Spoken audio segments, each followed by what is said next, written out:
Welcome back to the Death Curse. This is session 13, entitled Curse of All.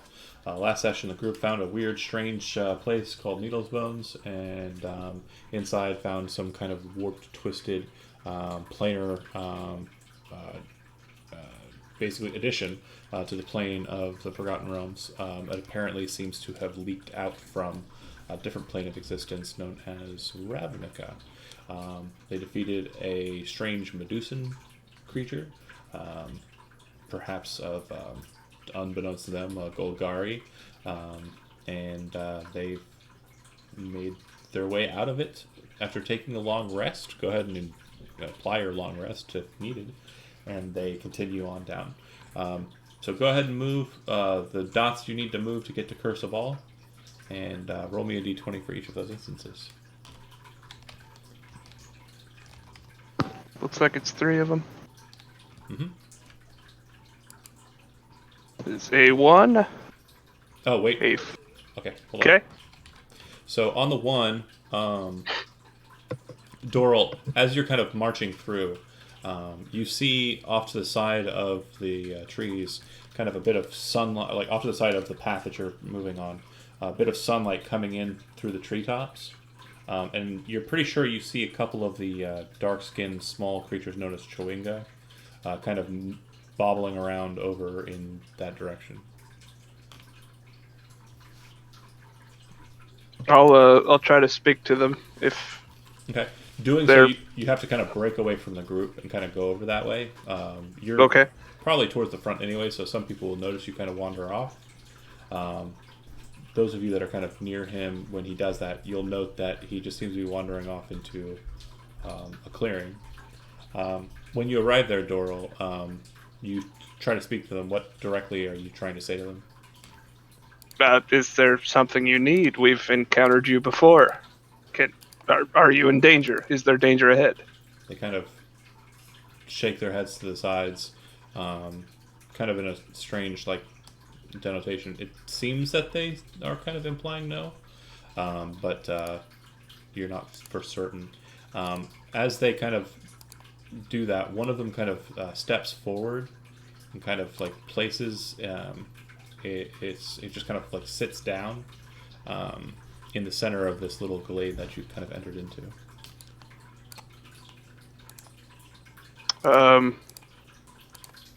Yeah, I guess offer food and water, and I guess sit with him for a moment. If you do make an offering of kindness to the Chewinga touches your hand after receiving the item, kind of like in a soft gesture. But as you kind of move your hand away, you notice that there's a very weird-looking kind of black icon kind of drawn on your flesh on the top of your hand. Kind of a swirly pattern. And then the Chewinga kind of takes the stuff that you've given and kind of darts away, and the other one's spread out as well. As long as you have that, you can, at any point, when you make a 20-sided dice roll, declare that the 20-sided dice roll is a natural 20. Once you've done so, you lose the token, the feature. That's an awesome boon. All right. For real, that's fantastic. What's the next 20-sided dice roll? It was a 4. Uneventful. And then the last one will move you into Curse of All, right? Yes. Okay. Did anybody else want to take this? Or? No, there's no roll. Oh, okay. Yeah, you're moving into a territory that's occupied. So when you're approaching Curse of All, what you see is that the trees kind of give way to a series of kind of clefts into the stone, into the earth, and kind of creating small little valleys and canyons that kind of web through this area. It's very similar to what you saw when you saw the river Olong. It's kind of like a deep cut in the earth where the river kind of ran at the bottom. However, at the bottom of these basins, instead of there being waterways, there appear to be just large copses of trees.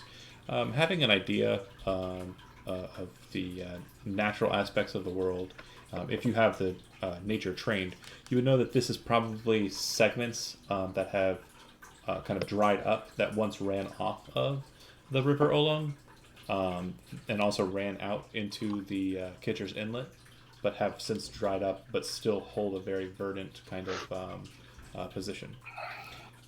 As you're kind of approaching it from the eastern end, not around to the western end, not around down from the eastern side, you would see Cursabal pretty clearly.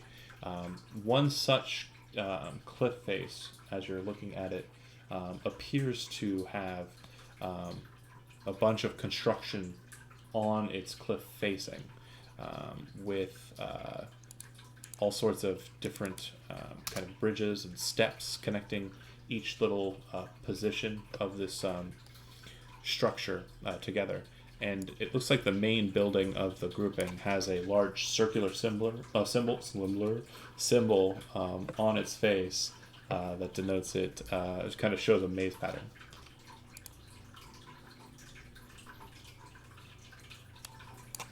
All right. Kevin and Steve, are you? Would you be trying to remain kind of hidden and unseen, or are you too brazen and uncaring of that kind of nonsense hiding? I'd be pretty brazen. I don't know about Steve. No, yeah, I was gonna say I'm pretty pompous and like I'm the best. Give me the information I want, kind of thing. Okay, half and half. Go ahead and roll. The both of you roll stealth. Kevin, do so with disadvantage.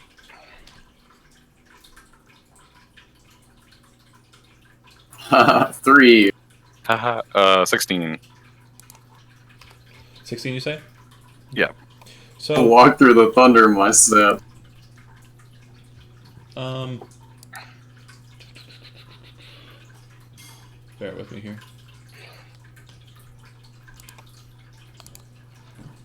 Okay, so despite having a massive individual amongst you who isn't exactly the most stealthy, you two manage to kind of keep yourself well hidden. As the rest of the group does approach, though, I'm going to give... Who wants Jeremy? Nobody? No. You Better already, spell this. you already have control of him. Damn it. Cool. Yeah, the burden you carry for your brother. So go ahead and make perception checks to see if you can't see the other group. Tor first.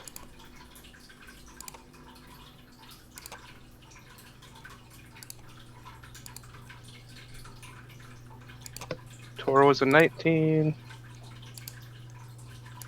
Dora was a 9. Okay. I see birds. And Andy? Perception, you said? Yeah. Crit 21. Okay. So you see a group kind of set out there. Kevin, go ahead and describe what your character looks like, because he'll definitely be the one that they see first. It's a pretty big, burly minotaur. He's wearing like shamanistic, tribalistic garb. He's armored. He's got like chain undersaid, shamanistic garb. He's wearing like leathers, hides, stuff like that. Trinkets, weird necklaces, and jewelry. He looks pretty whimsical. He's got a shield, warhammer, and yeah, he's walking, strutting, chin up high, no fear.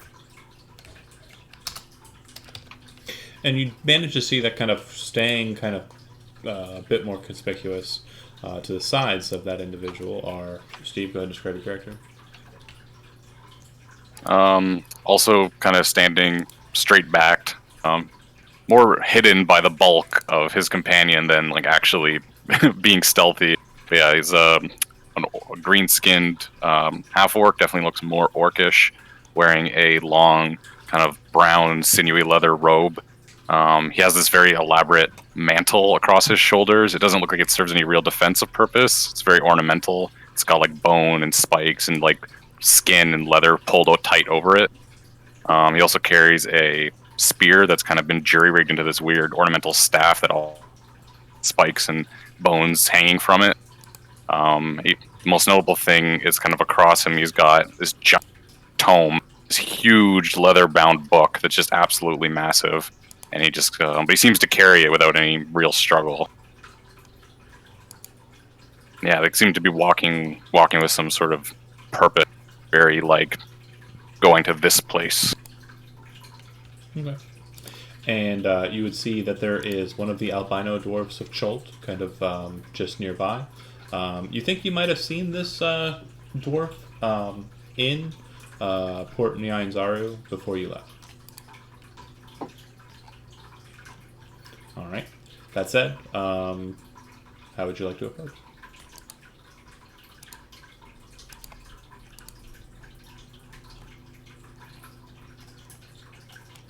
Is it still our party or back to or the main party?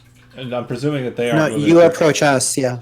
Well, Oh, I'm sorry. You see them; they don't see you yet. But you're Okay. not. I'm assuming you're not moving stealthily. What with Doral and No. Thor and Rusk? Yeah. So yeah, Do we all see him, or does just Cora? you see them. They have yet to see you. Okay, so I would just make sure the rest of the group sees them, and I guess I would reach for my weapon and shield and just cautiously approach. It was just the three of them? Yeah, here's so. Okay.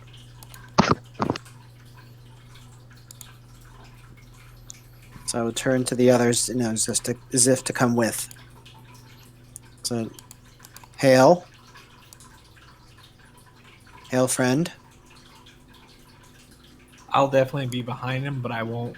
I probably won't unsheath my weapon yet because they don't look hostile. They were just said they were just standing there. Right? They don't seem to have their Yeah. weapons out. I won't pull my weapon, but I'll follow up behind him. Okay. Yeah, like my spear's out, but like I said, it seems more ornamental, and I'm kind of just using it like a walking stick. Don't have it. It's not like at the ready. Doesn't even seem like it'd be a very good weapon with all the crap. Cool. Okay. Yeah. And as he says, well met, I kind of look up to Kevin. What's your character's? Elliot.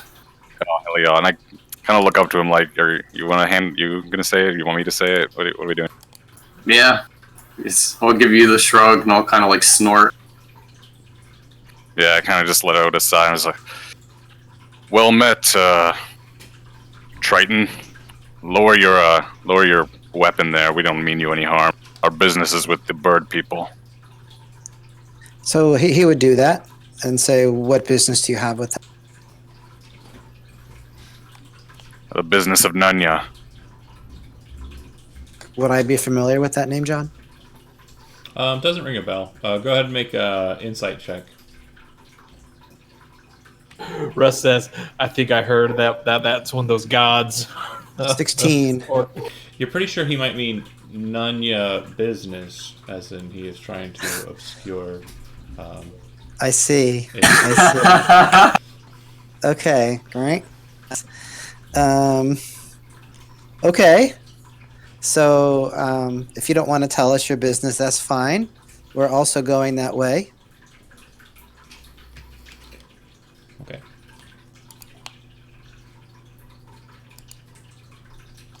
So do you head up together? What business do you have with the bird people? Oh, Nunya. Oh, Nunya, snorting. Our paths converge then. We might as well go in together. Might as well. Both seek Nunya. The Seekers of Nunya. Okay. So it's a series of steps and kind of wooden paths that have been kind of built into the stone.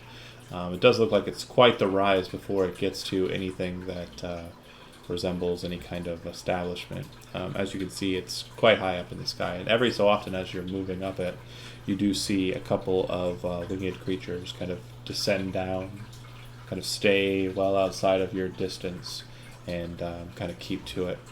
At this point, too, I will note that Tor, carrying the frozen frame of Old One Eye, has kind of fallen behind and will kind of stay behind a bit, feeling that carrying the statue up to the top may present some problems. Do you ask him to leave it there, or do you tell him to stay with it? I thought we were going to leave the statue in the cave. Is that what we were doing? Yeah, we were talking about it sometime last week. I was going to fashion a cage of metal around it so it wouldn't be bothered. Okay. I didn't catch that part. Sorry. So never mind. Apologies. tour follows along, and you have to keep playing it. I tried to help you out, but you really Yeah, I know. Well, I don't want no, one eye to yeah, shatter. Sure, I understand. But yeah, as you're continuing up the face there, you start to see that up ahead, there are kind of swarming around you. There are bird folk who are kind of watching you, and kind of keeping their distance. You'll note too that they have longbows, and it looks like they're carrying the longbows in their left foot, and they have arrows in like their right hand as they're flying about. So I'm just going to say, out of character, Zach and Chris are the only ones I think that know that we're there for the information about the petitioning Ashara and the Dance of the Seven Winds, right? All the other characters are now dead. I think you're right. So Exactly. you're gonna have to take the lead on that. It's the I'll wave to him. what's it? The Zach and Chody. Hold on. The something life of Zach. Cody. Zach and Chody. Yeah. I don't know. I like this. The sweet life. The sweet life of Zach and Chody. Okay. All right. I'm done. Go ahead. Good job. Yeah. Watch your viewer Anyway. plummet. From 1 Sorry. to 0. Well, As I turn myself up. I've got it on. Fair enough. But, Yeah, I'll wave to the bird folk as we're, Okay. coming up the steps. You notice another contingent kind of approach along the way too, and then just one flies out and lands with 1 foot on the ground, the other foot still holding the longbow kind of off to the side, kind of in like a Karate Kid crane pose almost, and holding the arrow off to the one side, kind of looks to you and says, in the common tongue, "Hail! What brings you to this place? None are allowed up the mountain without being invited." Oh, greetings. You see, we met a kinsman of yours some time ago in Dungralong. He offered us in return for saving him from. No, I'm sorry, it was the fire figure. The fire figure. Yep. In return for saving him, he's offered us a peaceful stay in your homeland of Sabal. He recommended we meet with an Ashara. You must be speaking of Nafir. Yes, he has arrived a few days ago. Fair enough. We will make sure that your ascent is not plagued by any misdeeds or mishaps. Feel free to ascend. You have our thanks. And Kind of hops off of his foot, throws his wings out, and just off the cliff face, kind of dives back a little bit, and then starts to rise as he kind of gets his wings underneath him. it's pretty cool. Yeah, it's pretty dope. So as you kind of ascend, you do see that Sabal kind of has a series of different buildings kind of placed into the wall setting. And you've kind of ascended quite high up in the air by this point. Quite high indeed. And the very first kind of setting that you see before you, this ancient monastery kind of sitting 500 feet above the ground, at that point is the first point of kind of like a building or structure that you see.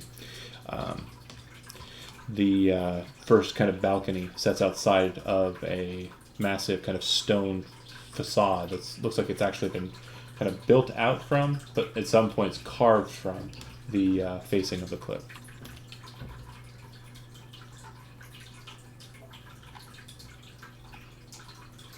That's a neat looking map.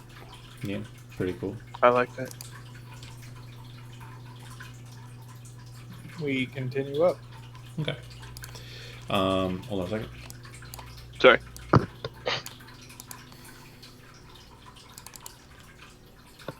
Bear with me here. I'm micromanaging a bunch of different maps real quick. And it's a headache.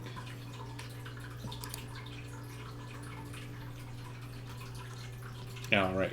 Do you stop in at this first kind of position? I don't see anything Oh, hold that's on. black. Well, I gave you the map, and I posted that up to you. Okay. Should kind of show you what we're talking about, but You're talking Okay. about the lowermost structure? yeah. Yeah, we'd stop there. Just to see what is expected of us as far as visitors.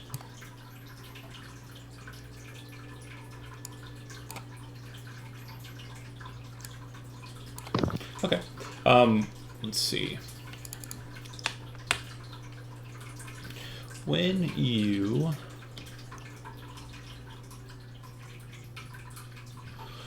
you enter into that place, you see that there are a couple of Aarakocra who are kind of looking at you.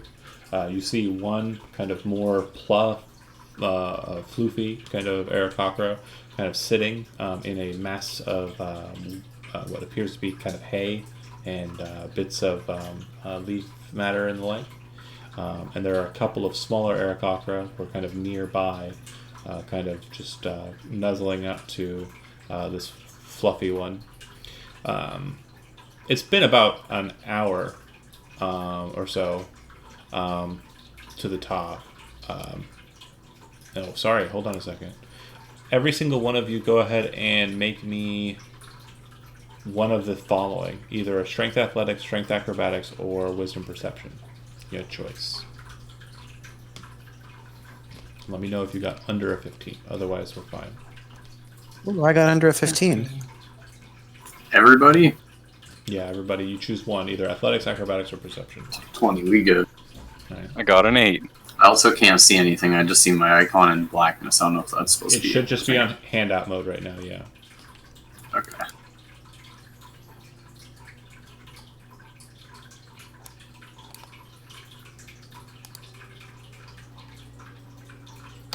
So only one of us made it. Okay. So as you're kind of moving about, Andy, you said you failed. What did you roll as your check? I rolled.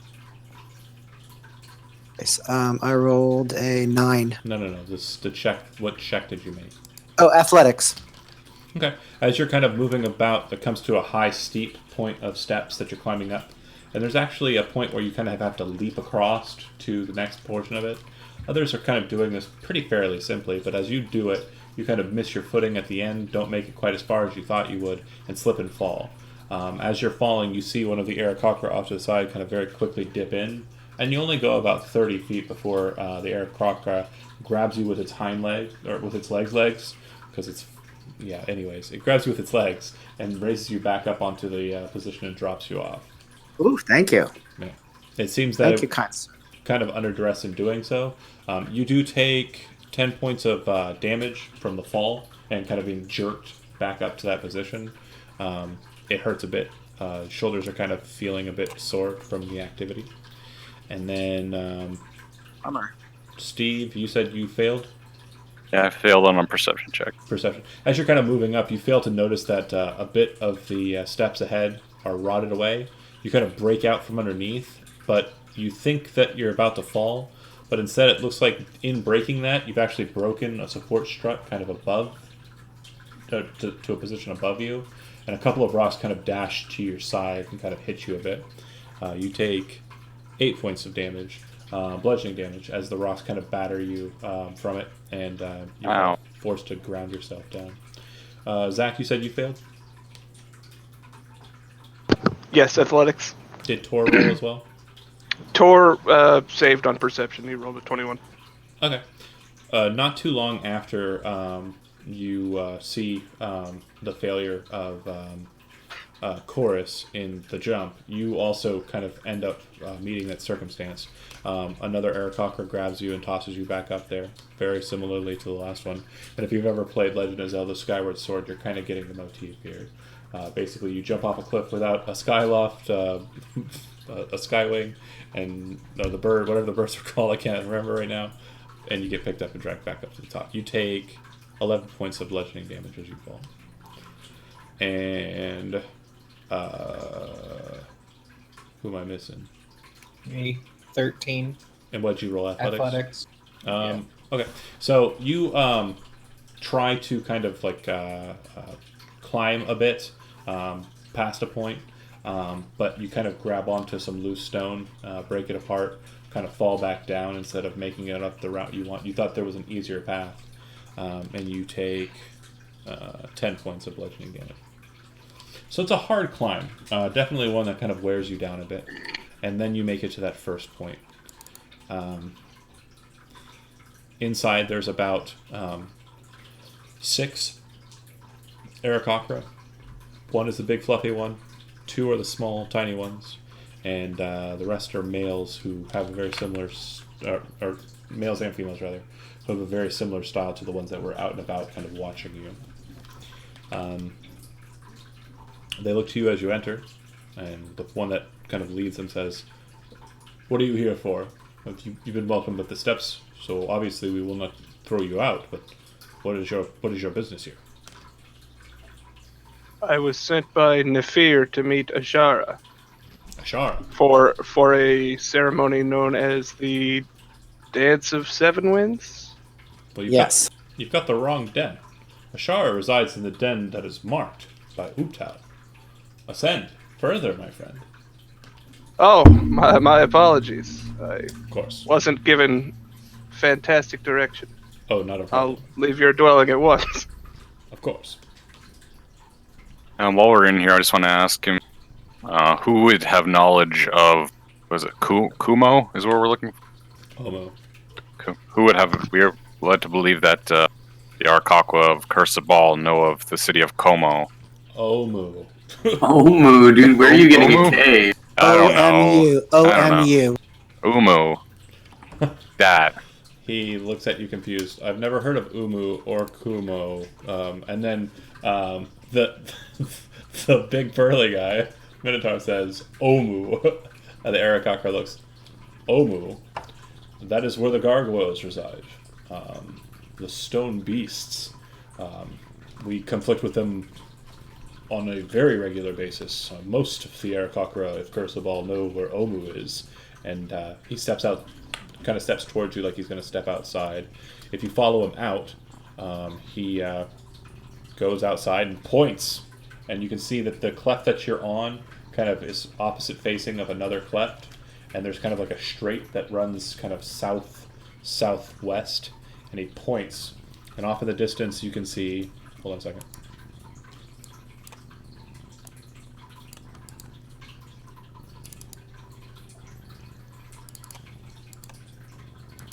Micromanaged city. Off in the distance, you can see that he's kind of pointing like straight out towards the peaks of flame. Yeah. Do you see where that's located? And Yes. kind of in between that and the Kobold Mountains. And he says, the peaks of flame point just south of Omu. If you follow their fires with your eyes, you should be able to find the city they're in. Do we have our own map? Yeah, you'd have a map. Alright, yeah, mark it on the map. Oh, thank you. Appreciate the assistance. That's why we came. Of course. Do you two and Musha, do you head away, or do you stay with this group? I was gonna say, I look up to Elliot and I say, they talked about something called the Dance of the Seven Winds. I'm curious of what this means. It could be good for the more information for, and I know you always enjoy winds and storms and that sort of thing. Maybe we should observe. Ha ha ha. I agree. We'll follow them, yo. And for the opposite team, they just asked where Omu was, and that's about where, that's about where you were headed to. So we definitely note that. You guys going to Omu? You wanna hang out? Go to Omu together? OMU buddies. What are you guys doing in Omu? Important stuff. I What about you? genuinely forget, and I'm sorry. I squint. I'm just like, important stuff. Okay. All right. We're looking. Oh yeah, some undead The curse. soulmonger. The Undead soulmonger. thing. Come on. Stop playing cool. Yeah, The soulmonger. yeah, we're looking for the soulmonger too. All right, you I got knew me. it. I knew it. It's the soulmonger. And then I'd like put one arm around Doral and the other arm around the Triton, and I'm just like, Yeah. bring it in, yo, the soulmonger. Yeah, Come Yeah, you soulmonger. rascals. I knew it. No alcohol's involved yet. What the? We're just a big cuddle pile. The- Outside of this Eric Cochran dwelling. and they're all looking at you through the door, just confused. And the one that's standing there still pointing out towards Omu is just kind of locked in this pose. This serious evil artifact. We're just like, oh yeah, the soulmonger. Let's get that rascal. You guys, let's get out there. People have died up until this point, but we're gonna be fine. This is the team. This is the end game team right here. Anyways, you make your way up Sabal, heading towards the larger temple. There are a couple of places on the way up that way, and as you can see on your little handout of it, you can kind of see that there's more to the structure than just these small little dens. There are a couple of larger places, but if your keen goal is just getting to the temple proper, I'll leave it to that. So you get up there, and there's kind of a balcony outside of two massive 10 by 10 or 10 by 12 doorways. The column in the center seemed to have like maze patterning up it, and inside you can see that the floor is made out of wood. And there appears to be kind of a burn mark that's kind of a couple of inches, maybe almost 6 inches deep, into the wooden floor that forms the same shape of the maze patterning that you see up on the facade of this temple place. Inside there's an Aarakocra waiting for you, looks to you, bows his head slightly. What brings you to Sabal? I return the bow and I explain. My comrades and I are seeking Ajara. We were sent by Nafir. a gentleman named Nafir for a ceremony called the Dance of Seven Winds. I am told this is the correct place. Correct. I understand it that Ashara would be the one you wish to speak with. I will allow you to speak with her. If you bear with me for one moment, I will go and acquire her. These things take time. Okay. We're not going anywhere. The Aarakocra kind of flutters upwards, and kind of flies up through the ceiling. There's like a massive kind of opening and stairs that kind of go up to it, up to this higher balcony inside of the place. And then after a fashion, it kind of goes quiet in this room, leaving you guys again to yourselves.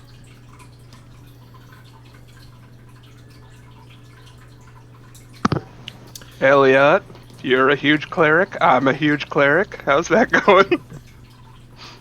Pals for life. Well, Let's be best friends. We used to Guys, have a two. predator handshake. Yeah. Dylan. You son of a bitch. Son of a beach. predator. Okay. Go ahead. I was just gonna say, so how long have you guys been out in the jungle? I feel like it's been several weeks now, correct? Out of character. Oh yeah. Yeah, we came south from Port Nyanzaru and avoided Drungalong. We've lost several friends in the last month and a half, it feels. Indeed. I can imagine you've suffered a similar fate. Yes. No, I wouldn't necessarily call them friends, but compatriots, brothers in arms. I didn't know them for very long. In your time in the jungle, have you found any items of power? Such things are interesting to me. What do we have? As you're thinking about it, you hear kind of a couple of feet fall on the boards above you, and then about 4 Aarakocra descend, along with a fifth, the fifth being the one that you saw before, the temple guard. One of the Aarakocra of the four is very old looking.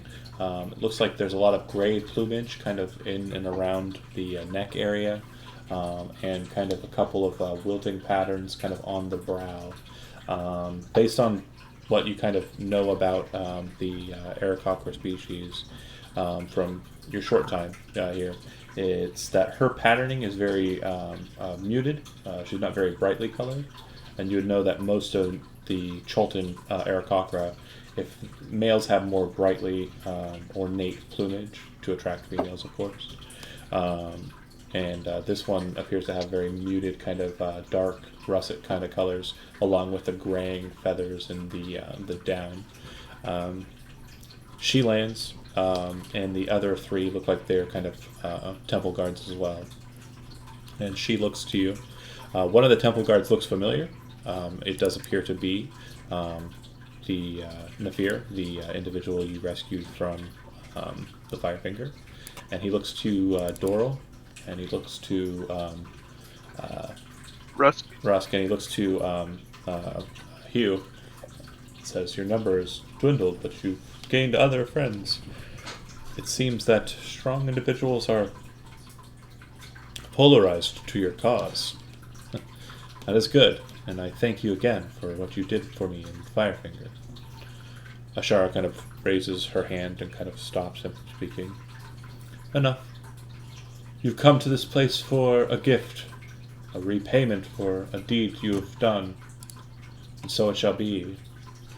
You seek for me to perform the dance of seven winds for you, so that you can be gifted with flight. Is that so? If that is possible, we would greatly appreciate such a gift. So then, I shall grant it to you. Walks over to Doral and looks like she's taking in her head, kind of like, like a bird, kind of cockily, kind of moves to the side, but it looks like she's kind of taking in the measure of you. Then she reaches out and grabs a hold of your hand very, suddenly. Do you try to force your hand away, or do you let her do what she's doing? I mean, I've been involved in seances or whatnot before. I'll let her go ahead with it. Kind of snaps your hand and kind of holds it up, looking at the tattoo on the back of it, the marking up on the back of it. Oh, that. You have been blessed by the Chwinga. If you allow it, I can use the magic that has been placed here within you to empower the ritual. Otherwise, you can keep this blessing from Wu Tao for yourself. Would I understand what she's insinuating by that? Forfeit what you have for potential reward otherwise stated. Potential reward otherwise stated. Otherwise left unstated. Sorry. So okay. You know what this does. You don't know what she's going to give you.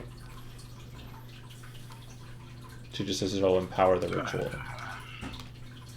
Would Sure. you be willing to take Do our it. payment? What would Payros do, yo? Do it. Yeah. She kind of snaps your hand back down. Russ kind of looks like he's about to speak and say something, and she kind of snaps over to Sorry, him Rusk. and kind of looks at Rusk, kind of touches underneath the chin. You've lost someone, a friend of yours, recently. I can sense it in your eyes. Is it true? I've lost a lot on this trip. One more recently than others. One not unlike you. One you traveled with before. I can feel it. Recent loss. Is it so? Yes. Don't cry, Rusk. Crocodile tears. It's crocodile tears. We might discuss this matter after you're done with your deed. It seemed fate is dragging you somewhere else, somewhere where you're needed. But we can discuss this matter at another time. Walks over to Chorus. You don't belong. You who from deep beneath the waves. Here among us who fly high above the clouds. A very interesting meeting, to be sure. But it seems that your path has been dragged here, through death and despair as well. walks over to Morzul, looks him over. You're still just getting your feet for this jungle, aren't you? You're not sure if it's going to be a place where you die like the others did. So much death follows you all. Walks over to Elliot. Oh my. You're a thing of beauty, aren't you? She places her hand on your chest. You're blessed by the gods themselves. Thunderbringer. I will gladly perform the dance for you. Don't forget Tor. Tor is here. Oh, you're played by Jeremy Wilbur. I fucking hate you. You get nothing. You suck, Dragonborn. I hope you hear this, Jeremy. I hope you hear it. She walks over to Doral, places her hand back on top of yours, and then slowly drags her claws across your flesh. Not like leaving any marks, just kind of leaving the kind of like slow scratching feeling. And as your skin kind of reddens slightly from the scratches, not like deeply, not horribly, you see the pattern kind of disappear as she drags her hand across it. And then you see her kind of close her fist, and kind of like a dark light kind of glows from her fingertips. She walks over to the center of the chamber on top of the pattern that I mentioned was drawn on the floor, and she starts to perform a ritualistic dance involving a lot of wing flapping, stomping, slapping of her wrists and arms, kind of like focusing in on the dance and yelling and screeching at you. If you're familiar with the Maori culture, like basically it's kind of like a haka kind of style thing. She's just, getting into the dance, very involved and invested in kind of making sure that the spirits are kind of calling to her. And if you speak Aquan or Orin, so the language of the primordial, if you speak primordial, then you would know that she seems to be calling up the spirits of the air and the water. Specifically, I speak primordial, yeah. specifically the Wind Dukes of Akka.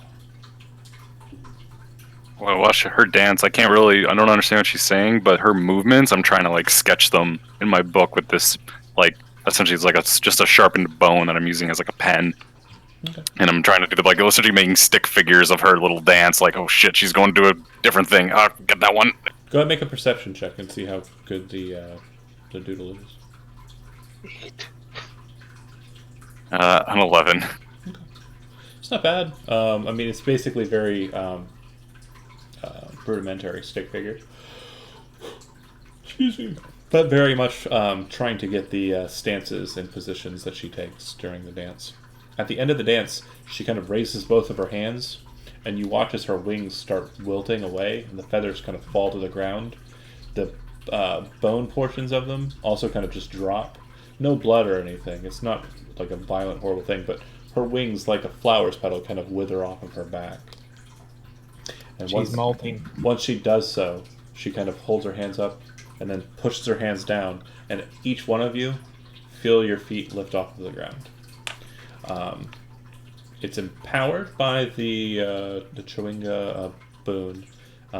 You gain a flying speed of 30 feet, and the flight lasts for 5 days. You have a flight speed of, because you're able to traverse across the distance without moving through trees and the like, you effectively gain a flight speed of 4 miles per hour. So if you travel an 8-hour span, 8 times 4 is a number? 32. 32. So instead of moving, you can move 3 hexes. No, you can move more than that. 32. It's got to be more than that. I would say 8 times 4? Yeah, because you're not being labored. I'd say you'd be able to move 5 hexes in a day. Actually, let's round it up to a nice even 6. You can move 6 hexes in a day with your flight. And if you want to push on and try and go harder, it would risk exhaustion. But the flight is kind of the flight allows for you to kind of press on a little bit further. I'd say. Let me figure it out in my head. if you wanted to go without risking a level of exhaustion, not just automatically gaining one, you can go for 6 hexes. If you want to have an attempt to risk 1 level of exhaustion for the day, you can go 8 hexes. And then if you want a guaranteed level of exhaustion, you can go 10 hexes.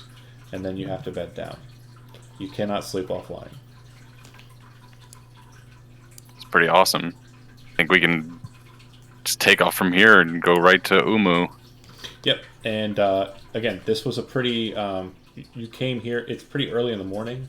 The travelers, Kevin and Steve, your characters slept recently.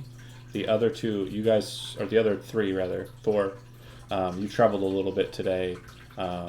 It's kind of, because you're traveling at night still, it's still, it's kind of toward the end of your day.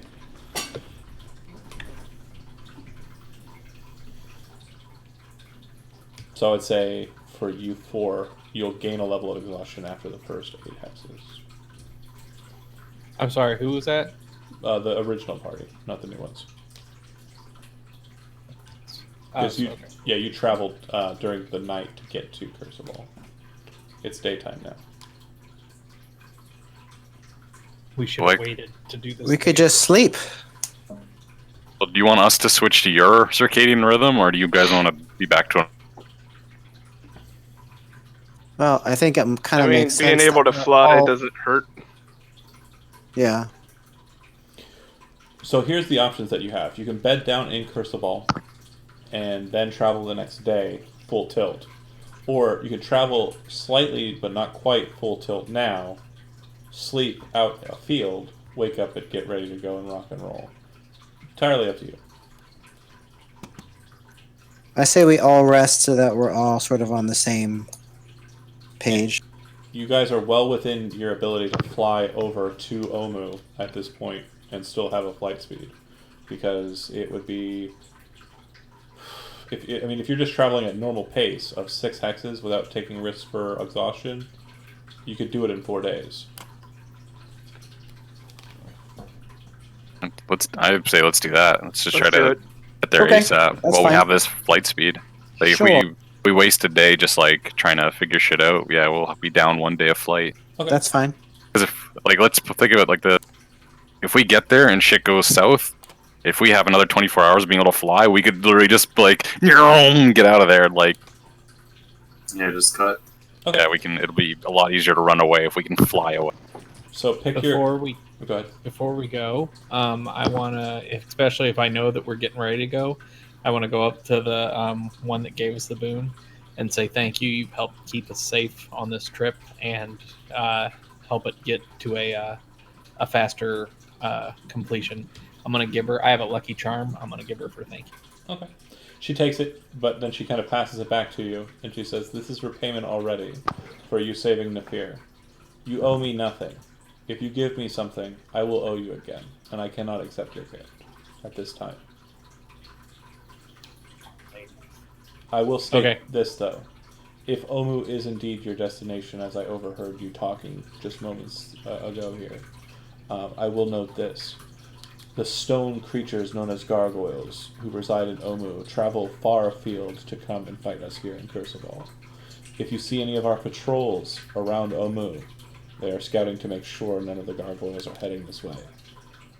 They will take note of your boon as long as it remains, and they will assist you, as if they were to assist me."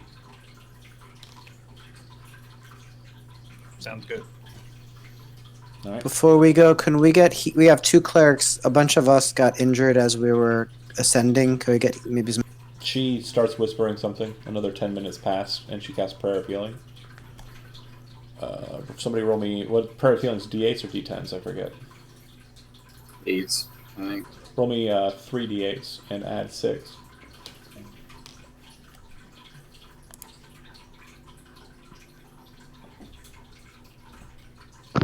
$19 total. Okay. She heals everybody in the group for 16. Or for, what he said, 19. I can't hear words sometimes. And she then goes back to Rusk and takes just kind of snaps the token out of your hand before you get it in your pocket. I suppose that's fair. Yeah. She seems to be Yeah, really grabby, she's been pretty cool. but she's really grabby. Yeah, I smile. Well, a little lizard smile and kind of nod and walk away. The lizards. All right, Give her a wink. then you guys hop out onto the balcony and fly off like Peter Pan off into the world. Yes. Whee! That's so great. As you do so, if you're behind somebody, you'll notice that this kind of echo of air in a wing-like shape kind of takes hold as they get off of the balcony and kind of seems to be the source of the flight speed. They can't see it looking at it, and you can only see it like as you're looking up at them into the clouds. If you were to be behind them looking down at them, the wings aren't apparent. But kind of looking up at them at the blue sky above and the clouds above, you can kind of see like a tracing of the wings behind them as they flutter through the air. They appear to be exact duplicates of the wings that she just forfeited. And you fly. So whoever is in command of the token, go ahead and move yourself 6. Six hexagons. Effectively doubling your speed, really. And if you stop on a hold on.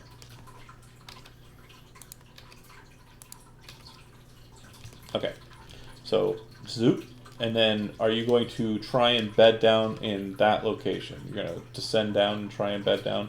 As you're flying over it, it does look like the grass around the heart of Uptau is kind of darker and more dense. And every so often you can see kind of moving through the jungle massive beasts, the dinosaurs of the Chultan landscape. Anybody with input on landing? Anybody Where good and with when? survival kind of things? Were you going to land near the heart of Uptau? Is that the plan? We could make it like 6 squares or Tor- 6 hexes from Crucible. Tor says to you, don't go near it. Oh, okay, there I was you going go. to say, like, if we're going to go near it, like, there's floating islands. Maybe those we get to land on, but The heart the of Red Uptau, Knights. yeah, the heart of Uptau is by itself. It is one floating island, effectively, that in a heart-like shape. And he says, no. The Red Wizards of Thay own that place.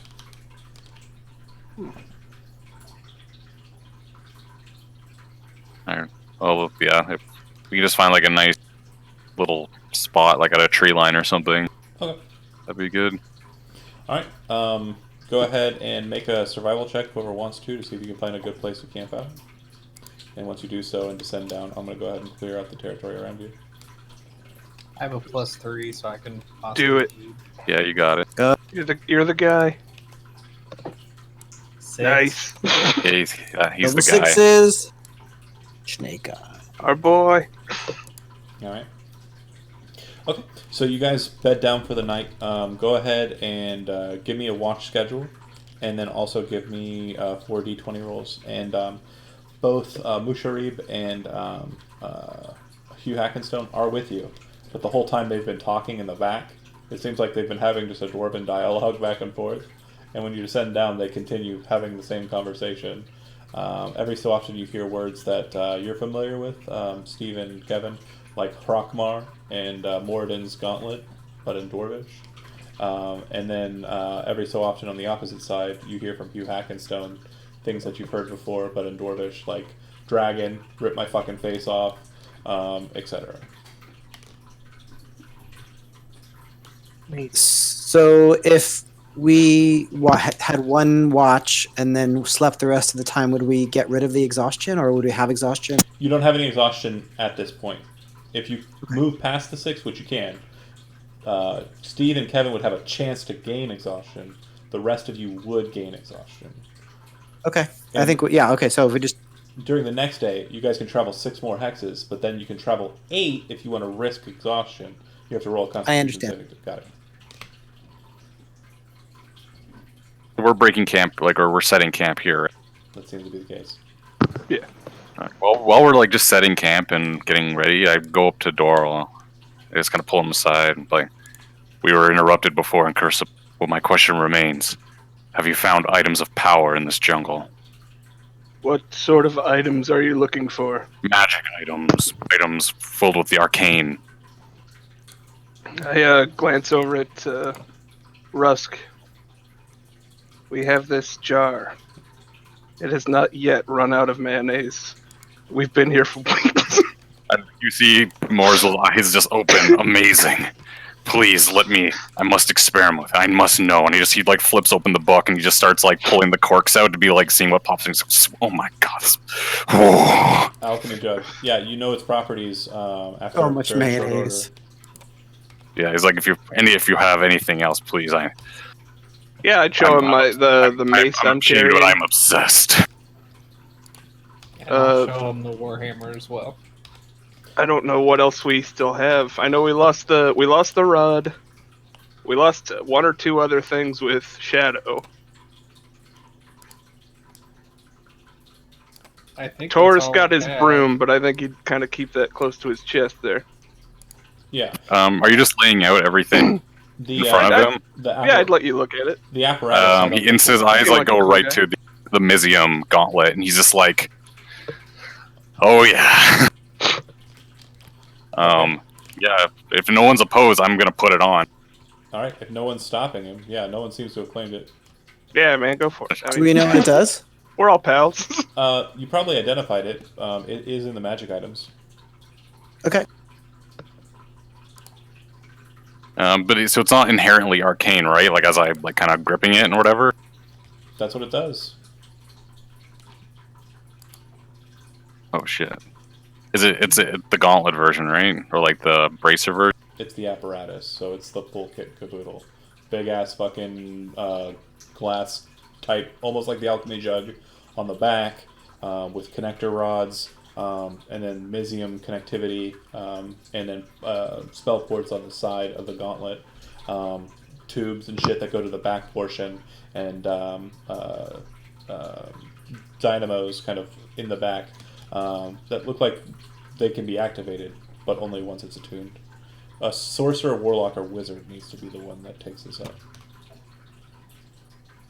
As soon as I have it on and I can kind of see that I can use it as an arcane focus, I literally just throw my staff aside and I'm just like, my eyes are just like, you just see pure excitement and almost like a little bit of drool coming down, like this.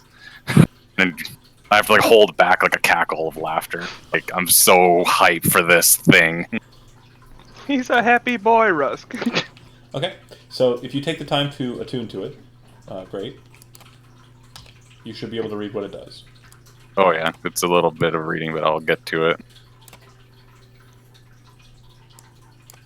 Set up camp. Throwing a dwarf in the fire for some reason. While we're at it, Rusk, do you want the Ring of Feather Falling? We might as well divvy this up while we're thinking of it. I mean, yeah, I can use it. Let if you take don't it. want it. Yeah. Movable Rod's gone. Goggles of Night No, is True Sight? no. No, it'll- just dark vision. Dark Yeah. Vision. If you already have dark vision, it increases your dark vision by 30 feet. But if you I don't, don't have Dark Vision. so it would give you dark vision. Is that cool if I take those? Yeah, take those. Cool. I think we're good. Dark vision's been applied. Thanks.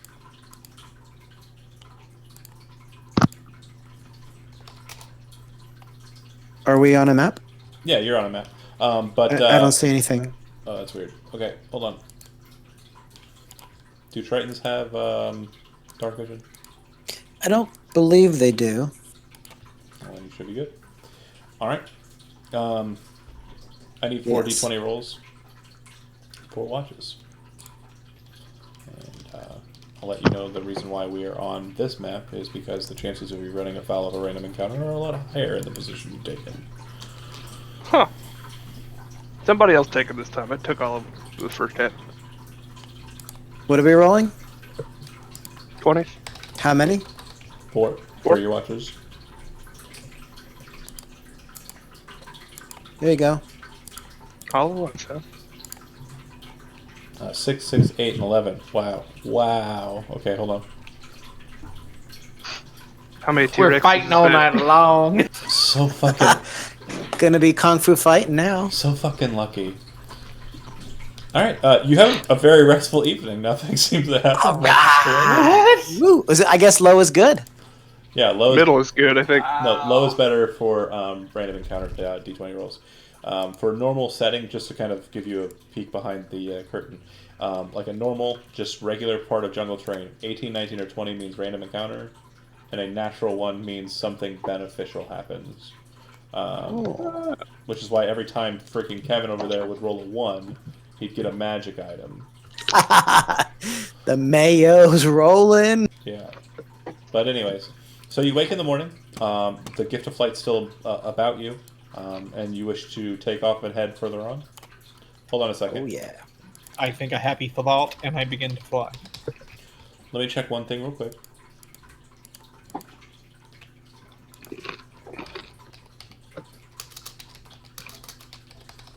Just need to make sure I know what this looks like.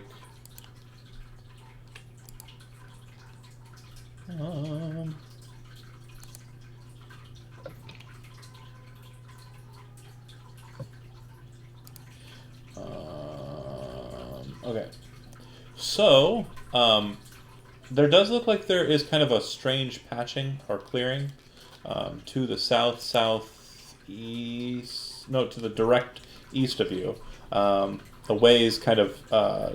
It looks like the River Oolong, which is the river that you kind of been tracing by accident. It's kind of at the terminus of that. If it's your desire, you can head that direction or continue on path. Side quest or main quest, folks? Then there, of course, there is the Heart of Ooptao, if you want to go check that out. But Tor, even though Jeremy's not here, is diametrically opposed to that idea. I think we should stay on the main quest because of the flight thing. Me too. We don't want to waste time. It Seems runs out. logical. Yeah. Otherwise, Yeah, it could turn flying into a towards giant problem. So do we want to try for 6 or risk it for 8? We don't have any problem. I mean, the last thing we want is to be exhausted and not have it go away. Why don't we can make it in the regular. Just do that. All right. Okay, so go ahead and just show me the path. Okay, let's go down a little bit. 5, 6. Do you want to press? No, they don't. I don't. I mean, think it's I'm only necessary. one vote. If the rest of the group wants to do it, that's fine. I think it's fine. Take our time. We'll stick it out here. All right. If that's the case, you descend and are attempting to do a landing. Go ahead and make a survival check again. You got it, Rusk. Does anybody else have better than a 3? No. Nope. That I sucks. also have a 3. All right, here I'll go. You haven't believe noticed. My guy's kind of Yeah. bobbing. Can it be a help? Can he give a help? No. For this, it's going to be one specific denizen. If other people want to roll, that's fine. But any roll after the first one will have disadvantage. I mean, I might as well give it a shot then. Also 7. 7. What can you do? Because basically, one person's kind of like poisoning the well, effectively, knowledge-wise, as they're kind of looking for a place to scout, and they're like, this place seems good. And the other person's like, yeah, okay. If they're going to kind of I don't want to make waves. Yeah. Right, exactly. Okay. 40-20s. Go, Kevin. Get us some magic items, Kevin. All the ones. We've been missing you. Ah, Oh, That's not close. bad. Not Still bad. decent. God damn it. Okay. Yeah, This is a so great vacation so far. far Little you big guys money. are having a really easy time of it. You land and take your camp.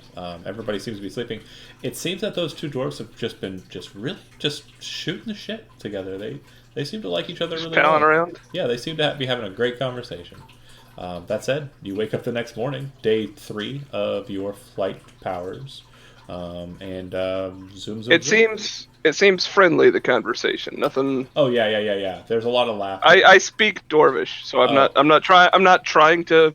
Okay. If you speak Dwarvish, what they're talking about is like it sounds like they keep telling each other stories back and forth about Chult, and the main one that keeps on getting Hugh Hackenstone's interest from Musharib is the stories of Hrockmar in the Valley of Lost Honor, and it sounds like it's a point of interest for Hugh Hackenstone. He keeps on saying like, "I've never been to the Kobold Mountains. I've been around it. I've hit Jahaka Bay. I've been around it, but I've never been there. I just want to go and see the White Dwarfs' land." And Musharib says, "You will one day. You will one day. Maybe this group, after we deal with this monger thing, will be able to go there." Yeah, keep that in mind. We owe Hugh a good time. He's been hanging out with us for a while. You've already given several, so I mean, to be fair, but he's having. But he's our friend. He gets 150 gold at the end of the whole thing. I mean, he's having a good time. He's our friend. Fair enough. Popping up for the 3rd day. Go ahead and move me 6 if you want. Alright, let's say 1, 2, Could I have 3. during our last night, could I have just summon my familiar, just so he's available? Yeah. What kind And of... with your discretion, can he be a Tressum? I'll allow it. I like Tressum. Cool. 4, 5, He's a black cat with little wings, and he's adorable. So yeah, you have a black cat with bat wings. Yeah, with bat wings. He's got his teeth, his little canines. They come out of his mouth. They're a little too long for his little. I like you. As you're kind of approaching through the day, you notice, and this is a very strange circumstance for you guys, you notice that the trees start shaking everywhere. And it seems like to the south of you, like the earth beneath you, which is well beneath you, is shaking. And it's a very vertigo-inducing kind of affair because you're well above the sky and you're just kind of watching the earth shake. And it seems that the peaks of flame are kind of smoking a bit more than you've seen them do so throughout the last couple of days. That said, this is where you're bedding down? Yeah, I think so. The patch of woods you enter into is very, very, very dense. It doesn't look like many people have made their way through or into this territory in a very, very long time. Survival check, and then 40-20 rolls for the sleep. You got it, Jody. Oh, you're killing me. I'll do that. 18. There it is. You manage to find a decent camping site, which seems to be a defensible position. I'll use the same map that we had before, but change slightly. If we do get into a combat. Who wants the 20s? Who hasn't rolled? Steve, it's been a minute. Jeez. 4d20s. 20, All the 20, ones. 20. Come on. Uh-oh. Oh, boy. Uh-oh. Oh, no. There goes the record. Who has second watch? Not me, not it. It must be Steve. I'll say me. Yeah, 'cause yeah, I totally did the Steve. bad. Okay. When I wake up from my watch, I guess the first thing I would have done, or even before I slept, is because I can cast rituals with my Book of Shadows. I would have alarmed. So I need you to roll me a D100. Sure.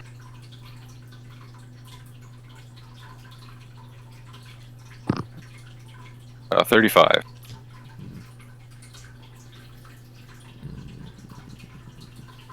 Okay, hold on a second.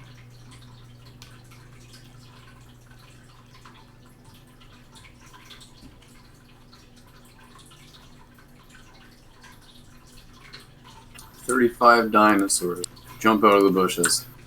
Okay. Hold on.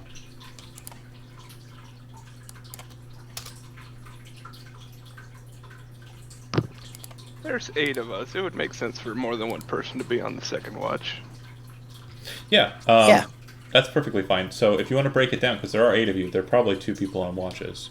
I'll say that the dwarfs can't be together, and so one of them needs to be with someone else, is what I mean to say. No, I don't want. Talk all night long, and they won't sleep. Yeah, they're not. And They're they- not going to be doing their jobs. And they won't watch is the key thing. Yeah. I guess I'll take you on first. I would assume I would take Elliot on second since I know him the best. Yeah, probably it. Okay. All right. So second watch is you said Elliot and Morzul. Morzu? That's the one. Marzol? Yeah. It's about to Hey, get Sabal real.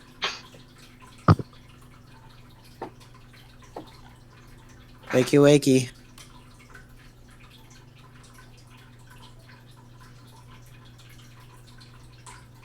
Oh, that is a sweet token, Kevin. Hell yeah. Cool. As you're kind of What is that art? Sorry. as you're kind of resting, go ahead and put yourselves where you'd be. Obviously, there aren't enough bedrolls for everybody, but if you're in a bedroll, put yourself on a bedroll.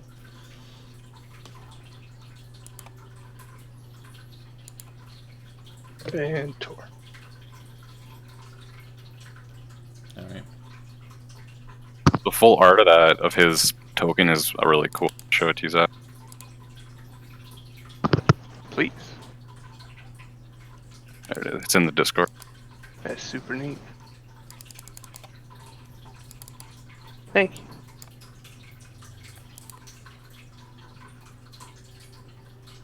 Is this an actual character? Yeah, his name's Grennan Stormspeaker. I heard that game was really good. Yeah, I liked it. Same. I thought it was a lot of fun. Which one? The WoW WoW. trading card. Oh, yeah, yeah. I played it a little bit. It was all right. Okay, so you two are up and watching, and you've kind of found like a very old rustic path to kind of hold as a defensible position. The campfire that you set up is kind of clearing, well defended enough that you can kind of see everything around you, so not much is going to be able to kind of sneak up on you. That being said, go ahead and make a perception checks, the two of you. 16. More than enough. You hear even more Zul, the two of you hear very loud footfall coming from the eastern side of your camp. It seems to be approaching at a very quick pace, but it seems to be a ways off, but getting closer. It does sound like giants, that's right.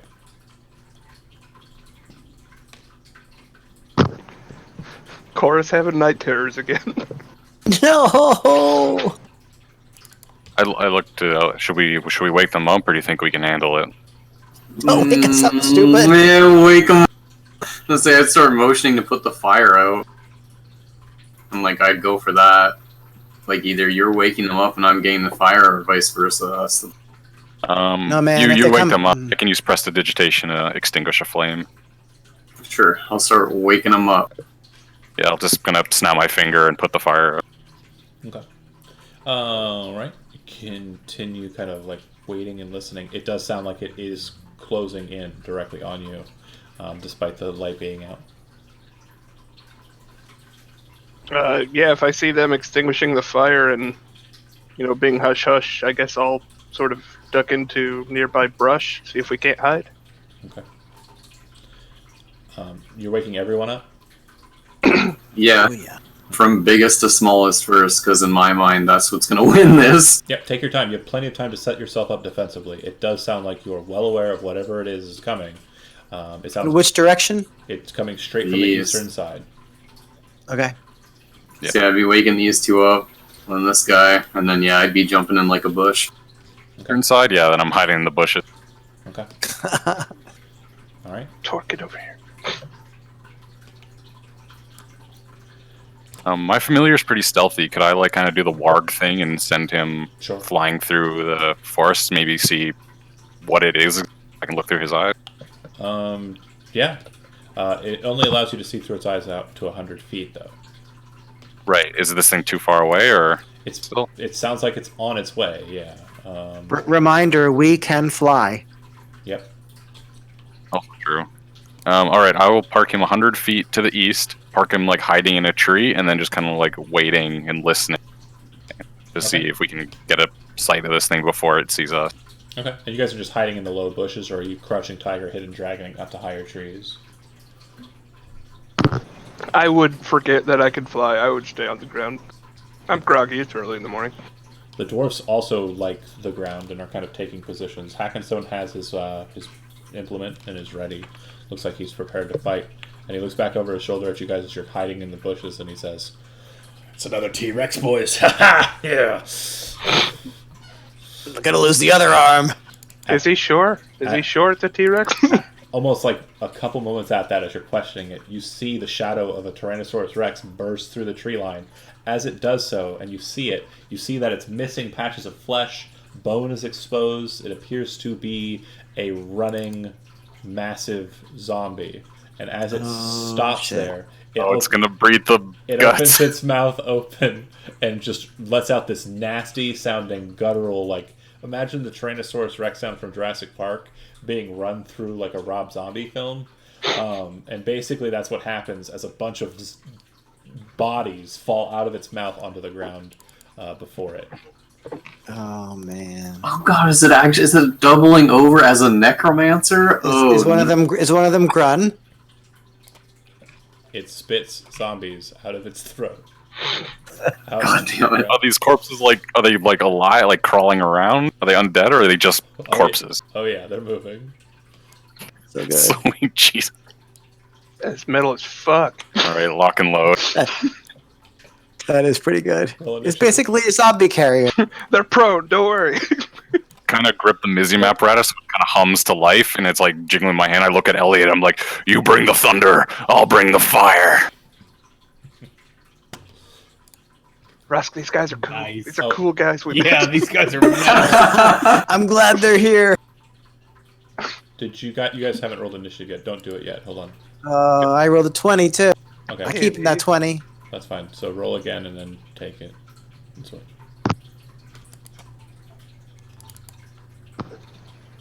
You want us to roll now? Yes, please. Okay. Ha! Beat that.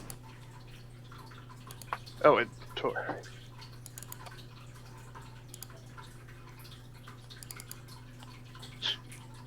Whatever.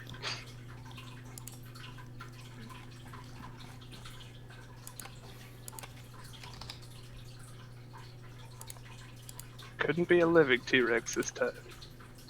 Not what I'm here.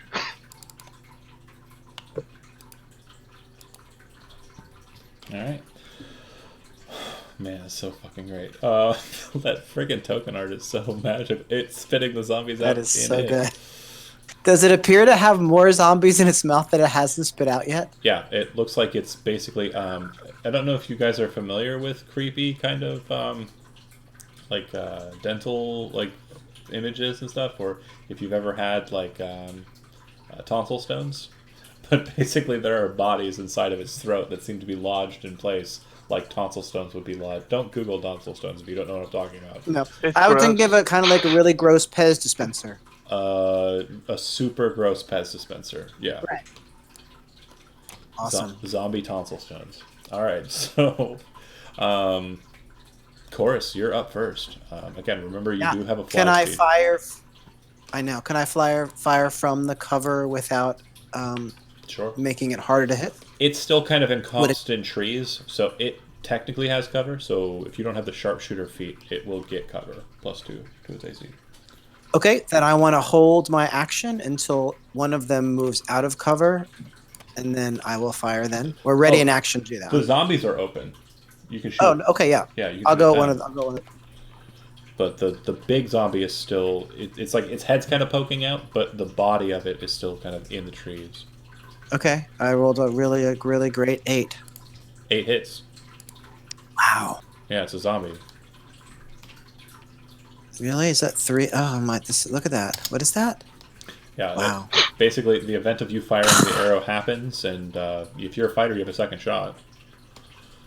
If I'm a fighter, I have a second shot. Try and Forgot about that. I'm fighting. I'm fightering now. Same target. Hits. Okay, total of 9 damage. You see 2 arrows kind of flutter out from the Triton, slamming into the zombie. It doesn't seem to care. Sure. Elliot? I'm going to step back a little further into the brush. Okay. Elliot? I'm going to. I'm using Call Light. Okay. Hold on.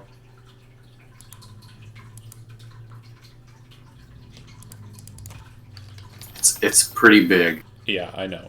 It's what's the radius again? 60 feet. Yeah, I knew it was pretty long.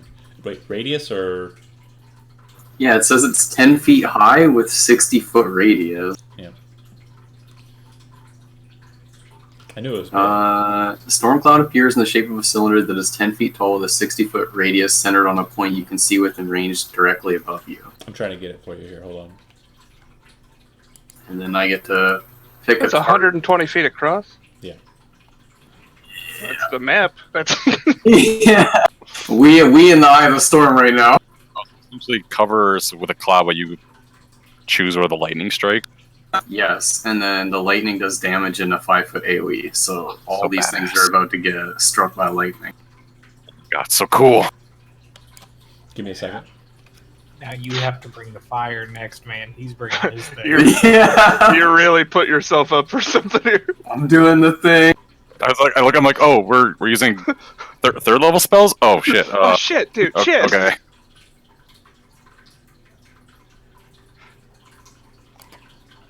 I'm not gonna. Oh my god.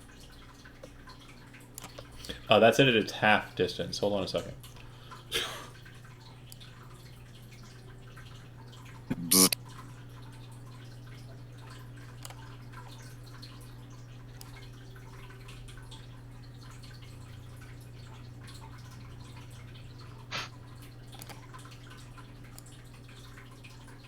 Everything Still dies. not quite there. This is ridiculous. That is Kind dumb. of turned to look at the Minotaurs. Oh, that's too big. Kevin, you should have control of that. Go ahead and move it where you like. Everywhere. Do you want to Can center I make it? it like transparent so we can see? Well, yeah, it will once we get to it, but do you want to center it on the zombie? I mean, yeah, I kind of want it over us in case it rushes over here that we can hit it here. Like, I can hit everything in this giant circle. Does that work for you? Yeah, and then I want to make the strike, like, right there on that one in the middle, so Hold it'll on. hit all 3 of them, 4 of them.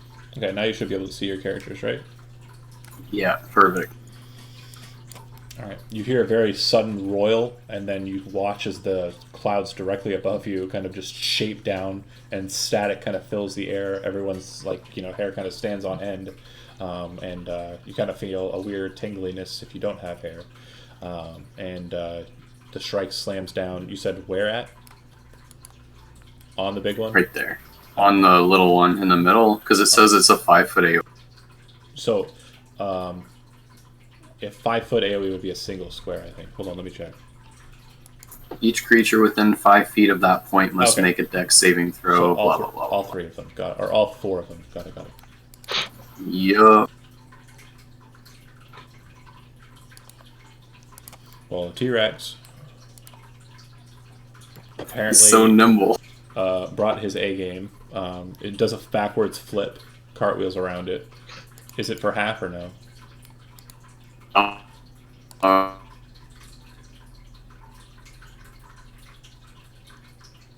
Are we losing Kevin?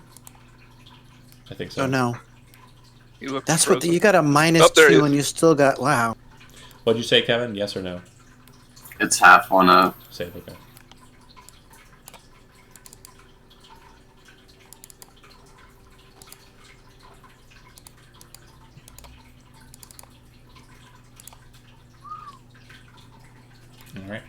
Alright. You obliterate the one that has the arrows in it. The charge of them kind of seems to spark off of the shafts and kind of go into the iron heads that are stuck in it, causing it to just kind of break apart and become a charcoal mass.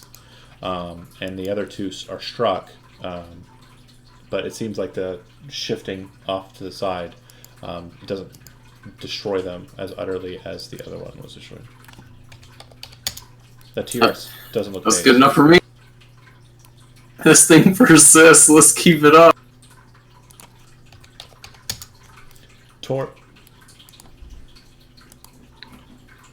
Tor has a longbow, and he's just gonna pepper I guess the frontmost one, Go for it. and he's gonna 8 to hit Hits. for 8 piercing. Okay, 1 second. And he's a fighter. Does he have second attack if he's an Eldritch Knight or no? He won't have extra attack because he is level 4 fighter, level 1 wizard. Got it. Okay. Yeah. So Thank you. that one dies. Neat. Basically, it's kind of shaking a bit, and then an arrow hits it in the head, and it just goes quiet. All right. It goes to it. The zombie in front kind of trundles out before it, and then this one kind of bolts out forward as well, and will attack you. This poor guy. Hits. Oh god. You watch as it bites down on Hugh, kind of catching him in the legs. So you see his 2 little feet inside of the mouth once it closes, and then lifts up, and then you watch as the feet just drop in. No. Who is Not that you. guy? Was he important? Yes. So we have The 2 guy's dwarves. Awesome. All right.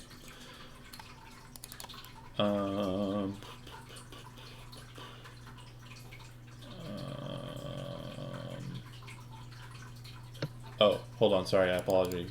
Before it ran up, it kind of, like, as it's moving and kind of shaking a little bit from the lightning, it kind of dips its head down low before it full on charges Hugh. And you see kind of like a zombie just kind of out the side of its mouth. And this one looks like it's fresh and is getting up. And kind of moving a little bit towards that direction. All right, Morzul. First thing I want to do is ascend 30 feet, so I'm off the ground, kind of like. Okay, from that vantage point, you can see that the dwarf appears to be lodged inside of the throat of the Tyrannosaurus Rex. And there appear Perfect, and I have got like a good. Okay, I've got like a perfect view of the battle scene from up here. Yeah, well, the storm's kind of causing some issue, but yeah. But the other thing you're noticing too is that the bodies that were lodged inside the throat and Hugh Hackinson are all kind of moving inside of the throat now. Oh jeez. Oh, he's fighting in the they're throat. eating Oh, him. go you. Or they're eating him. No, All right, he's gonna bounce back from this. He's still moving. As a zombie. Yeah, he's Good. still moving. By the way. All right, well, I'm gonna kind of mutter myself and just be like, man, he knows I need at least a round to get ready. He's gonna make me look bad. Ugh. First thing I do, I'm gonna hex T-Rex. Okay. I'll give him disadvantage on Wisdom saving throws. Sure, that's Sure. probably. It's not a wisdom That's a saving bonus throw. action. Stop. Hold on. Hexes to ability checks, not saving throws. Oh, it's ability checks. Yeah, so you might want to go to strength. Or, Strength, yeah, strength. yeah.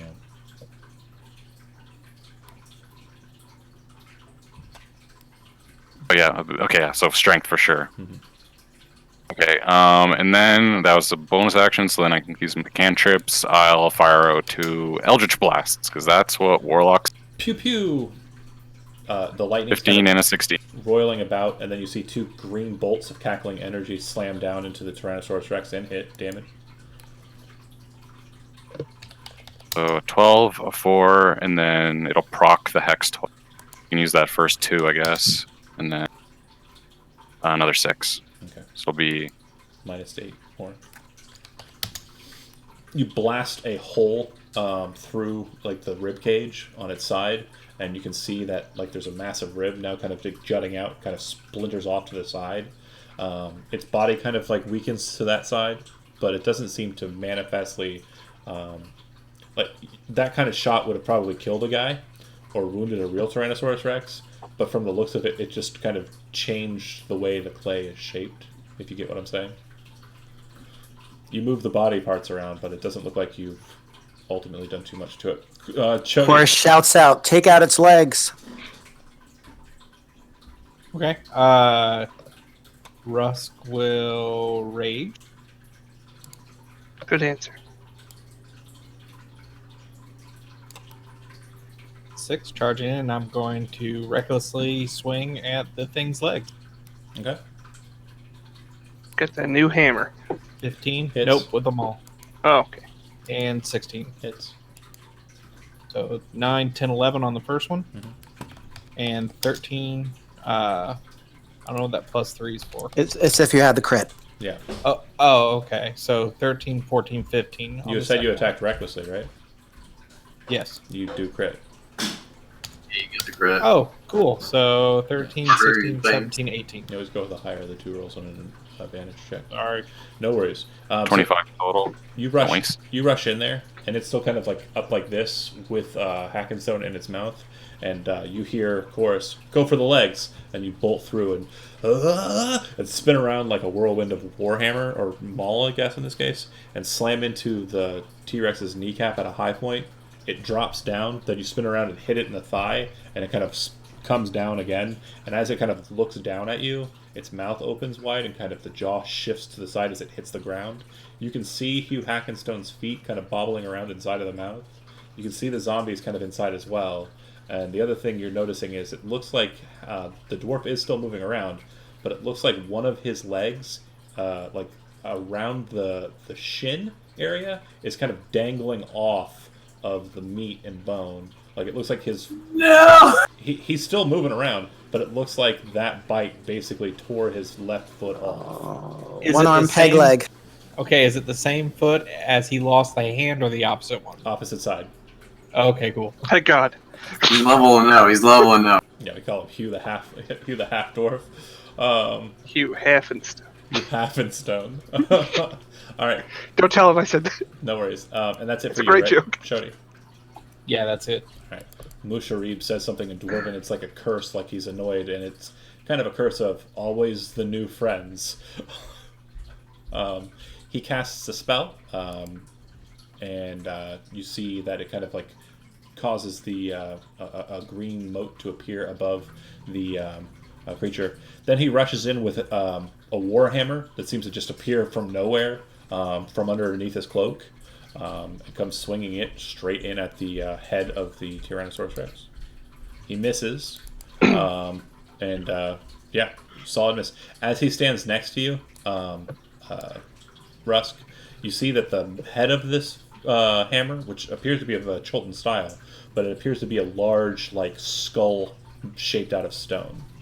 Like a dwarven Metal. skull shaped out of stone. Alright. That's it for Musharib. It'll go to Zach.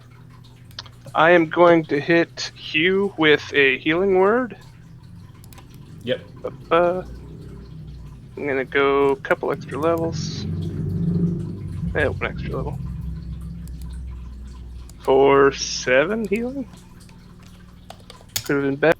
And use my action to charge up and take a swing at the Tyrannosaurus with the mace. Okay. Going for the face, right?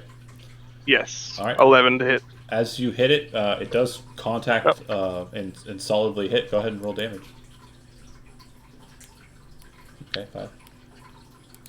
Does this have anything to do with undead? Oh, Mace yeah. of smiting? No. It's, hold on. I think it breaks constructs. Oh, maybe that's what I'm thinking of. Yeah. Constructs. It's a +3 weapon against constructs. Okay. Yep. All right. Back to the top. Chorus, you're up. Yep.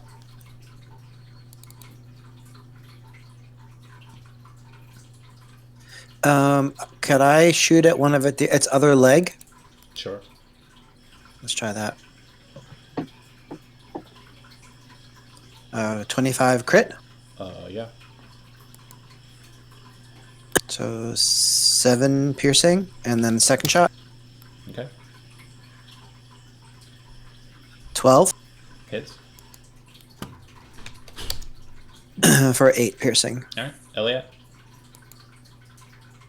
I'm still conducting the storm. We're gonna hit. Okay. So it'll hit just the zombie and the T-Rex, not the one that's behind. Okay. Yeah. And dex saving throw.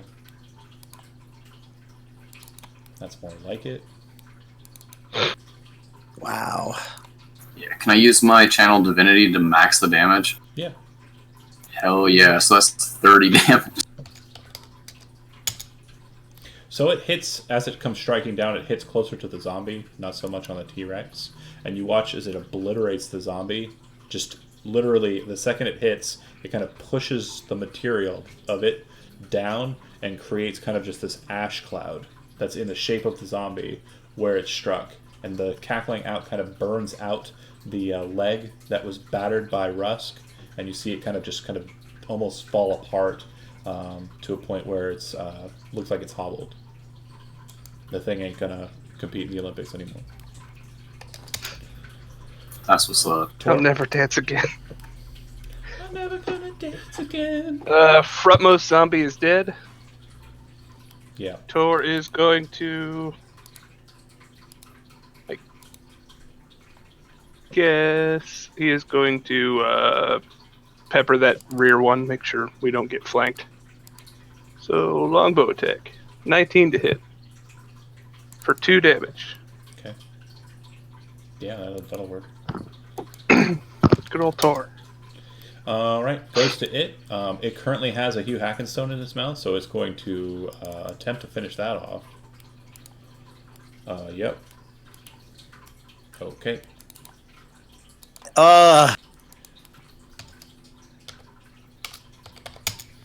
As it bites, basically what it does is it kind of like it's holding down like this, and you can kind of see Hugh kind of like slipping out, like, and the zombie's trying to grab and hold of him.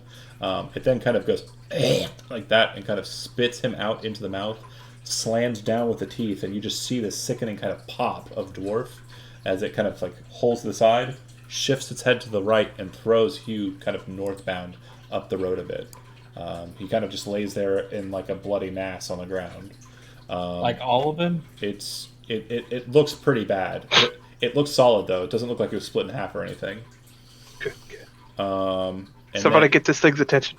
after it spits and kind of throws its head around, it continues the circuit, spinning full circle, swinging with its tail onto Rusk. It has advantage for the attack. Take 14 points of bludgeoning damage as it bashes you with the tail. 7. Correct. Good job, man. And let's see. And then as it kind of circles about to face you and kind of face off with you again after spinning full circle like that, its head kind of like lifts up and then and you watch as another zombie slams down onto you. You kind of bash it to the side and it kind of lands behind you. And then the zombies go. The zombie it just spit out kind of gets up and is like wrathfully trying. Can't hear you, John. Oh, the zombie that just spit out, that kind of like splashed against Rusk, kind of gets up slowly and starts kind of trying to slam at him, as does this other one that it spat out a while ago. Rushes up to him to try and grab a hold of him as well. They have haste? No, they... See what I did there? No, You just got spawned? Because summoning Sorry. sickness. I get it. You're good. They're both attacked with advantage. Okay. They are going to swing. So 21 and 16. Yeah. If they both... The 16 hits on the nose. Okay, so that'll be a total of 4 total damage for after raging is reduced it. Okay. And that's it for them. Morsel. Alright. Time to bring that fire, I promise.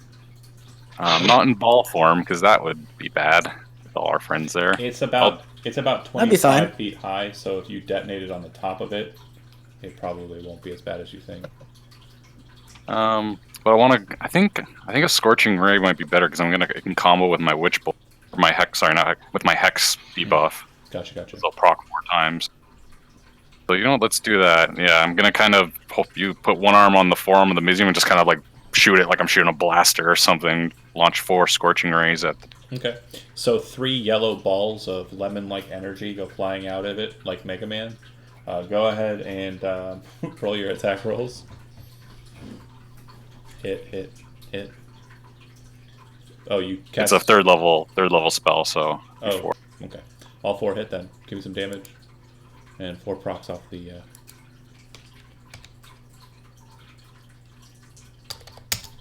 So 10, 16, 19. Hold on. So 10, 6, 3, and 5.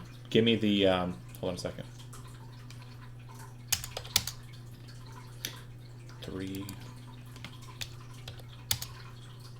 5. Give me the hex ones. Oh, hold on a second. Okay, no. Yeah. So 4, 1, 6, and 5.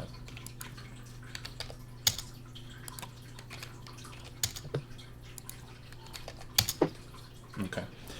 Solid blows. You puncture 4 holes through the main chassis of it. The necrotic energy kind of siphoning out. Seems that the use of the hex is working against this undead creature and kind of blasting out a bit of the energy that kind of controls it.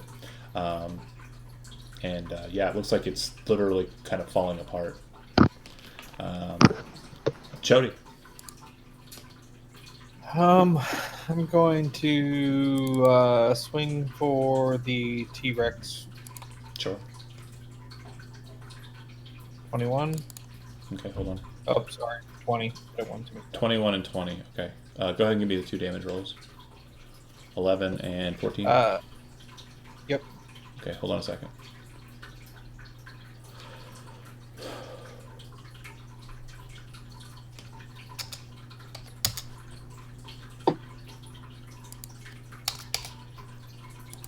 All right.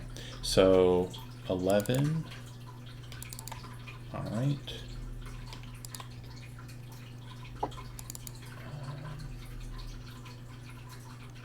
And what was? Sorry. So 14. 14. Okay. All right. So as you smash into its head and leg, you kind of tear parts of it apart, but the creature's necrotic form seems to kind of hold in position. It doesn't break apart yet. It doesn't look like it's standing on much.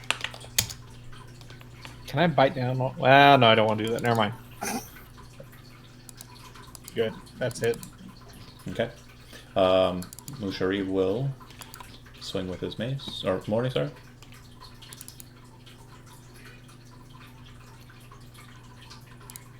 Or Maul is the word I was looking for.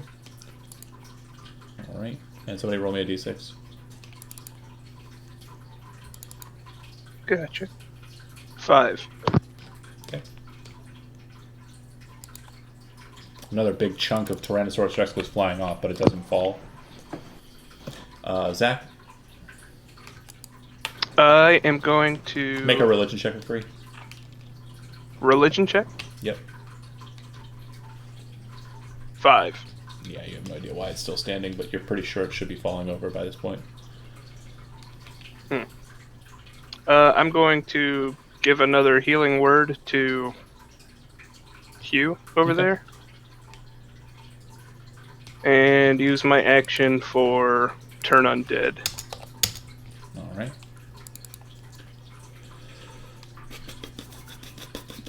Spell save of 14. Wisdom. Wisdom, yes. It's a scared dinosaur. He's spooked. I'm hoping he'll just fall apart in Or running away. Action, it can use the dash action or try to escape from an effect that prevents it from moving. A turn creature must spend its turn trying to move as far away from you as it can. So it prevents it from moving. If there's nowhere to move, the creature can use the dodge action. Okay. Hold on a second here. When an undead fails its saving throw against your turn undead, the creature is instantly destroyed if its challenge rating is half is 1/2 or below. Okay, so the zombies will go. Cool. I only had 2. I don't know why I clicked the 3rd one, but they pop.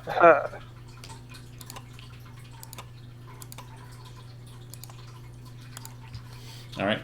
And yeah, it does appear that the turn takes hold on the undead zombie creature. All right, Chorus, you're up. I'm going to move closer, and I'm going to continue firing at the leg. That's so. Is it sort of leaning over where Rusk knocked its leg out? Yeah, it seems to be kind of like toppled a bit. Yeah.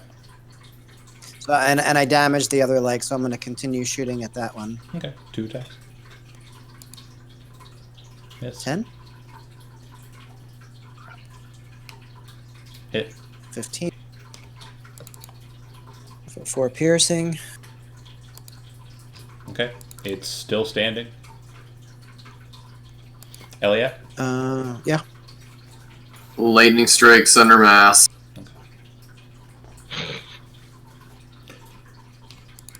Let's see it. All right.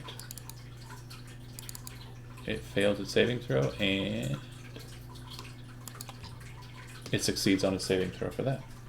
God damn. The lightning bolt strikes into it, kind of digs a hole through its back, but it doesn't seem to break it apart.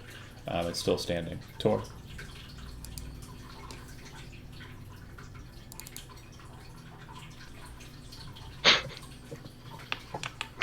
Sorry, Tor.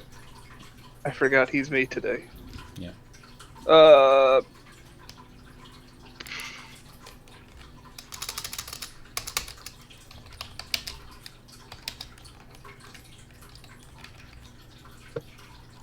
Toll the Dead. Okay.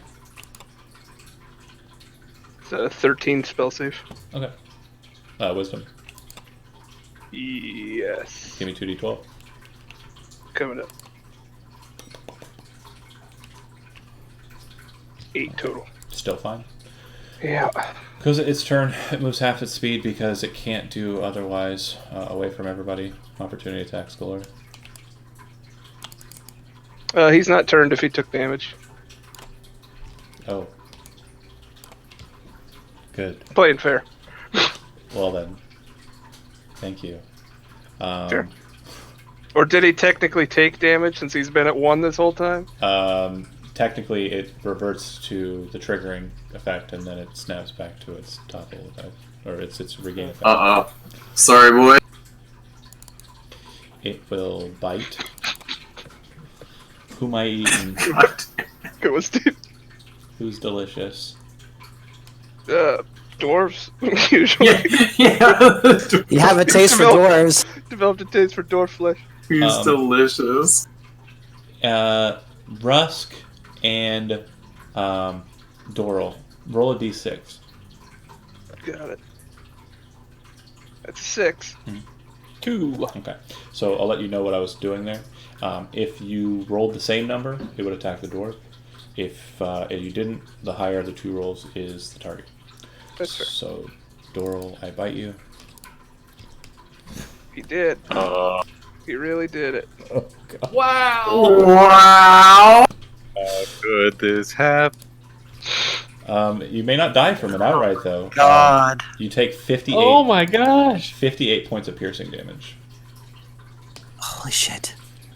And Okay. you are inside of the Tyrannosaurus Rex's mouth. Basically, it's a slam. Chris, you're the only slam, one left, dude. Only slam. original one left. And then it will attack with its tail against. Roll a d6, Chris. Okay, so Right. it will attack the dwarf. Hit. Hey, don't skip over Hugh. Oh, I right. healed him. He's got a score to settle. I don't know why he's not on the initiative counter anymore. I think I must have deleted him on accident. I'll just say he was holding until this point. That's fine. That sounds like you. Do something dramatic. He gets up off of the ground, clutching his belly. It looks like with the healing word, it kind of looked like he kind of pushed a little bit of himself back into himself. And he's holding the axe with... he's pushing it in with his stub, and he's holding the axe with the other hand. He stands up and moves 5 feet, rushes for a dwarf, Yeah. towards the Tyrannosaurus Rex. He'll attack recklessly. He hits, and apparently does 4 points of slashing damage. Let's Attaboy. see if the T-Rex can make the save. Pain in my ass. T-Rex is You a need to problem. be stopped, dude. Take the dice away. Somebody get the dice away from this guy. He keeps rolling 20s. Maybe I should just go to maybe I should go gamble now. Now's the time. Morsel. Slide him up in the air because no one can see me panting right now. No one has to know that I can only fire off 2 spells a day. Shifty eye. And I'll shoot some Eldritch Blast. Okay. Hit. 16 and a 12. Damage. And that doesn't prompt my the hack. hex, does it? Any attack, procs a hack. Any attack from me. Okay, hold on a second. So an extra 4. So it'll be 21 total. Let me check something real quick. Until the spell ends. We have the means to save Doral. Now's the time, gentlemen. Okay, whenever you hit with an attack, that's the key. Cool. So these are ranged spell attacks. Yep. No, I was just making sure. Okay, so first one would have dealt 13 points of damage. The second one would have dealt 8 points of damage. Okay. Chody. Going to attack recklessly, but I'm going to swing for his lower jaw. All right. Good answer. Good answer. Hit. 24 and Hit. 12. Damage for the first one. 12 and 13. All right.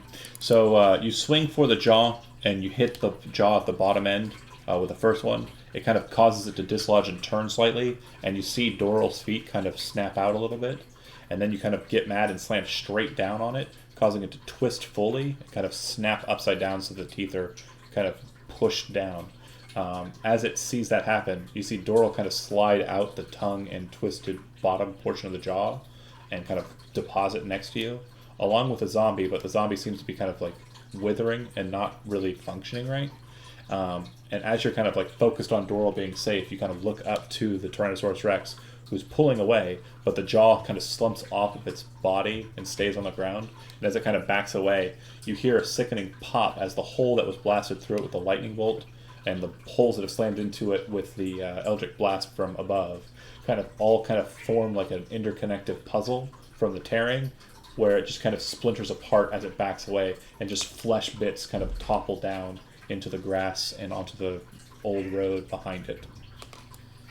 Gross. We did it. At what cost? But hey, we did it. Yeah, he's gone. All right. Doral is unconscious and dying at this point, so we need to continue on an initiative track. It'll go to Musharib, who will do nothing, kind of stay back and kind of look about the situation. It'll go to Zach, death saving throw. You got it. That's 9. One fail. failure. Chorus. I'm not going to do anything, Doral, because I don't want to contribute to your dying. Cool. You, Bunch of cool guys. have done enough of that for Kevin. Done enough of that already. Elliot. And killed myself, so.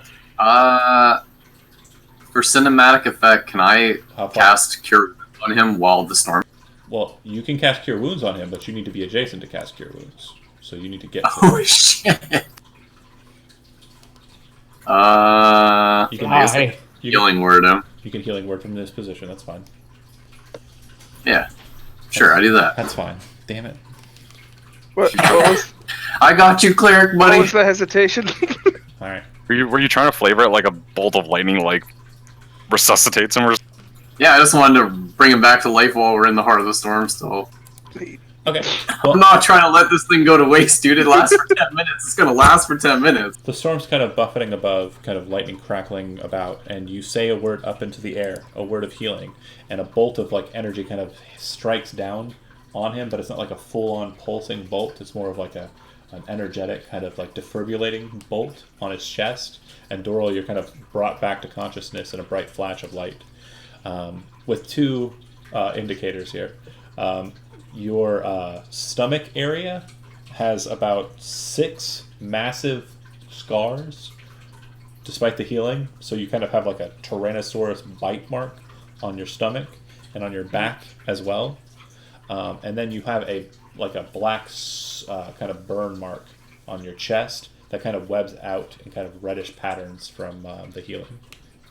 I can't see from that flash of light that just came out from me. Yeah. I saw Grud. I saw Grunt. He was in there. He was in the mouth of this T-Rex.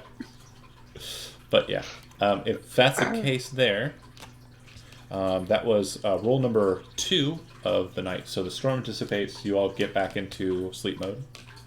See if we can sort out the rest of this night before the end of the session. What was the third roll? That was a minute ago. They were all good, I think. I think there was only the one that was a Right. 19.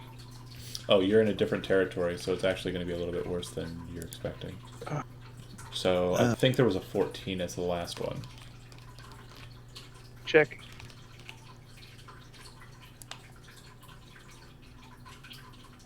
I think it's beyond. Initiative 9, 19, 12, 14. Okay. Somebody roll me a D100. I'll do it. 9. What? 73. I'm sorry. I didn't scroll all the way down. 73.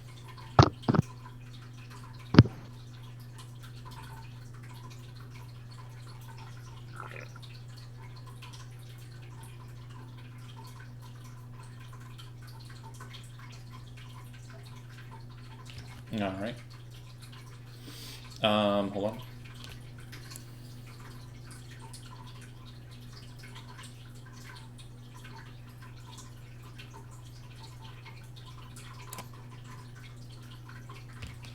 Okay. As you're kind of looking about the area, kind of exploring, and kind of keeping to your area, making sure nothing else comes up about and messes with you. Roll a D20. You got it, Steve. Oh, no, I don't. Yeah, you do. You redeem yourself. Nobody died. 14. All right. One person barely came close. That's like a track record for us.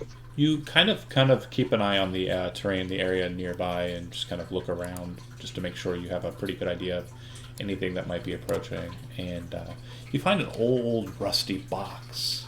And when I say rusty, I mean it's because it has like metal things kind of binding to it, kind of holding it in its position. But the wood looks like it's pretty well rotted. If you kind of investigate it, inside you find 20 these daggers that appear to be of pretty low quality. Look like they're just kind of the type that might be used for like trade goods, and, such. But they look like they're pretty old. And they've been in here for some time.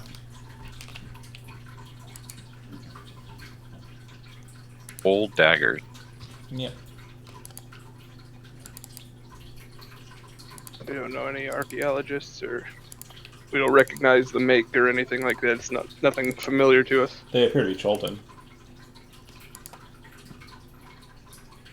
Alright, you pop up the next day. A little worse for wear, but with a full rest, if you spend a little bit more time throughout the day trying to get up that rest. I'll say that because you're trying to make sure a long rest is engaged in. The exhaustion opportunity at the end will not be allowed. It's either you take exhaustion or you don't continue fast forward. And yeah, you can move 6 hexes if you like.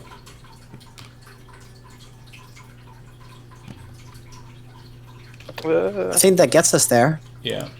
It does. The map, whoever drew the X on the map, you did it. That's me. I just guessed. You did a pretty good job of guessing.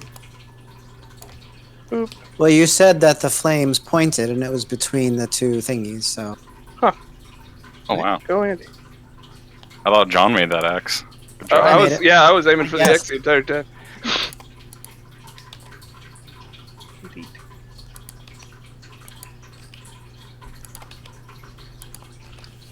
I augmented your path, so go ahead and scoot up diagonally 1.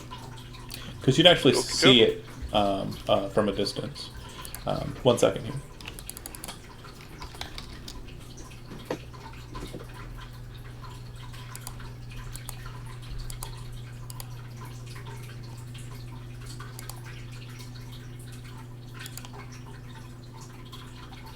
Trying to see if we've got a map.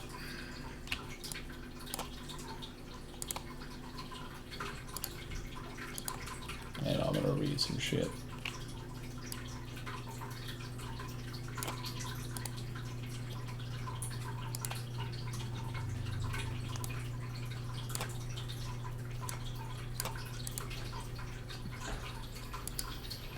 Homo. You see the whole map, right?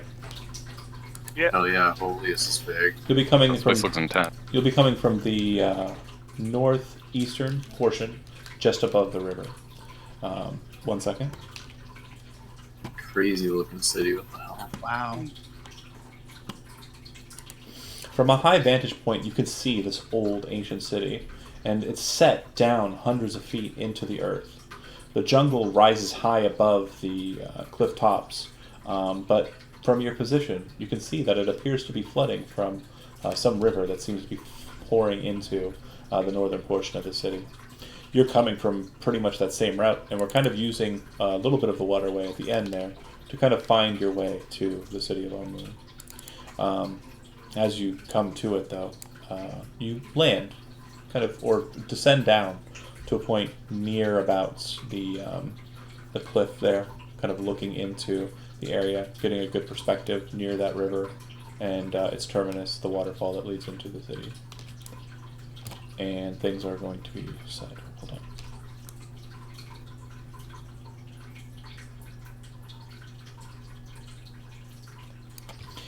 You see, for a moment, the ruined, wrecked destruction of the city as it appears. Looks like a very old city, left to the devices of nature to kind of slowly engulf it and swell it. Sunlight seems to kind of sparkle off of the river as you look at it. And as you kind of look to the city itself, you start to see a vision take hold in all of your eyes. The city appears to be new. The river does not appear to be burning through it any longer. The waterway seems to be kind of moving into a tightly controlled stream that kind of moves throughout the city. Sunlight sparkles off glass domes and windows. Everything appears to be well within the city. But then you notice that it's not well in this city. Black smoke coils from fires across the city. Corpses litter the streets, and wraiths circle the rooftops like vultures. A sphere of utter darkness grows out from the heart of the city, blotting out the light as it expands toward you. You turn away, and when you look back, the darkness is gone. The city is a half-flooded, overgrown ruin, as you saw it before.